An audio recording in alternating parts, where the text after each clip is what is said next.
6 November 1899 kepada Nona Estella Z. Handelar. Saya tidak akan, sekali-kali tidak akan dapat jatuh cinta. Untuk mencintai seseorang, menurut pendapat saya, harus ada rasa hormat dulu. Dan saya tidak dapat menghormati pemuda Jawa. Bagaimana saya dapat menghormati seseorang yang sudah kawin dan sudah menjadi bapak, yang apabila sudah bosan kepada ibu dan anak-anaknya, dapat membawa perempuan lain ke dalam rumahnya dan mengawininya secara sah sesuai dengan hukum Islam. Ajaran Islam mengizinkan kaum laki-laki kawin dengan 4 orang wanita. Tapi selama-lamanya saya tetap menganggapnya sebagai dosa.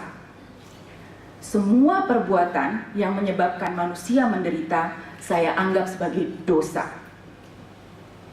Dan dapatkah kamu membayangkan siksaan yang harus diderita seorang perempuan jika suaminya pulang dengan wanita lain sebagai saingannya yang harus diakuinya sebagai istrinya yang sah? Semua untuk kaum laki-laki dan tak ada sesuatu pun untuk kaum perempuan. Betapa pahit kekecewaan saya dalam hal ini. Mengertikah kamu sekarang apa sebab saya begitu benci perkawinan? Pekerjaan yang serendah-rendahnya akan saya kerjakan dengan rasa syukur dan rasa cinta, asal saya bebas dari keharusan kawin. Tapi saya tidak boleh mengerjakan sesuatu, sama sekali tidak boleh, mengingat kedudukan ayah dalam masyarakat. Duh Stella, tentu kamu dapat merasakan betapa sedihnya menginginkan sesuatu dengan sungguh-sungguh, tapi kamu merasa tak berdaya untuk mencapainya. Apakah kamu sekarang mengerti mengapa saya ingin sekali menguasai bahasamu yang bagus itu? Saya mengirimkan kepadamu karangan dari sumbangan lembaga kerajaan untuk ilmu bumi, bahasa, dan bangsa-bangsa di Hindia. Karangan itu aku tulis kira-kira 4 tahun yang lalu, dan saya tidak pernah membacanya lagi. Hingga baru-baru ini saya temukan kembali ketika saya merapi-rapikan kertas lama. Ayah kebetulan diminta bantuan oleh pengurus lembaga tersebut. Ayah mengirimkan tulisan itu, dan setelah beberapa lama saya menerima banyak sekali kiriman cetakan ulang. Saya kira barangkali kamu ada minat untuk membacanya, karena itu saya kirimi 1 eksemplar. Karangan mengenai batik membatik yang saya tulis tahun lalu untuk pameran karya wanita dimuat dalam karya Standar Mengenai Batik Membatik yang akan segera terbit. Senang juga ketika hari-hari itu saya mendengar kabar yang tak terduga mengenai hal itu.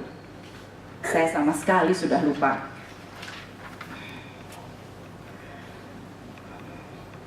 Lalu kamu bertanya, bagaimana mulanya saya terkurung dalam tembok itu?